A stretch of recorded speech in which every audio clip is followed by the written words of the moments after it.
Okay. Kinanta na ba yung Till I Met You? Kasi sinong kakanta? Maghintay lang kayo. Relax lang. Relax lang. Relax lang. Pero hindi. Talaga naman ho ang starlight namin. Ang starlight ko ay si Odette. At saka si Boji.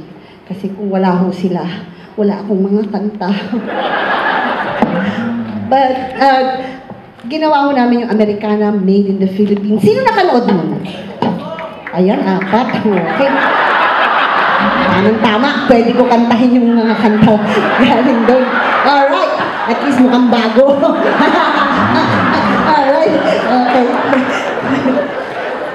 Americana Made in the Philippines. It's, you know, it's based loosely on my life. At saka buhay din ninyo.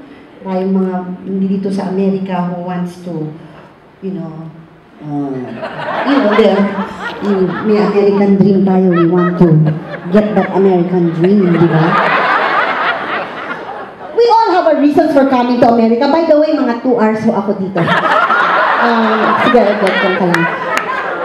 We all have our reasons for coming to America. I'm sure you all have your reasons. I have my reason. Pero iba-iba, pag pumunta ka nga sa, di ba, sa consul, Sir, can I have my visa? Why, what's the reason? Why you want to come to America? Sir, I have 8 reasons, di ba? I want to become a tourist. Number 2, sir, I like to work when I'm a tourist. I want to attend a convention. I want to go to Disneyland. I want to marry an American citizen. And if he doesn't want to marry me, I'll give birth to an American citizen.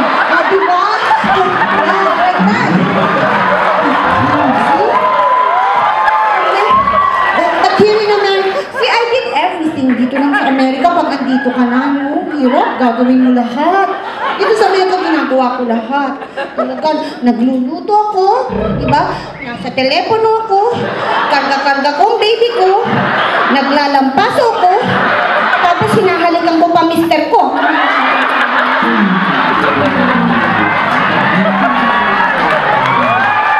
That's like in America. It's so hard. It's okay. But here you'll not get hungry. Because if you're hungry, you just go to Costco, sumampol ka.